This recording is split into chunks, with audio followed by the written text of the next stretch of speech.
সময়টা হয়তো আগের থেকে একটু কঠিন হয়েছে, কিন্তু ছোটোবেলাগুলো একই রয়েছে। কিন্তু জানো তো, দেখো আমি হয়তো ছোটোবেলায় উঠোনে বসে রান্নাবাটি খেলতাম, কিন্তু আমার মেয়ে দেখো ঠিক নিজের সুবিধে মতন আমার ঝুল বারান্দাটাকে নিজের রান্নাঘর বানিয়ে নিয়েছে। ভালো রেসিপি।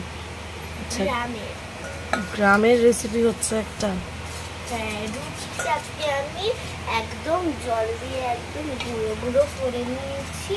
এবার এইটার মধ্যে আমি এইটা এখানে আছে, এই যে এটা আছে আটার এইটা। এবার আমি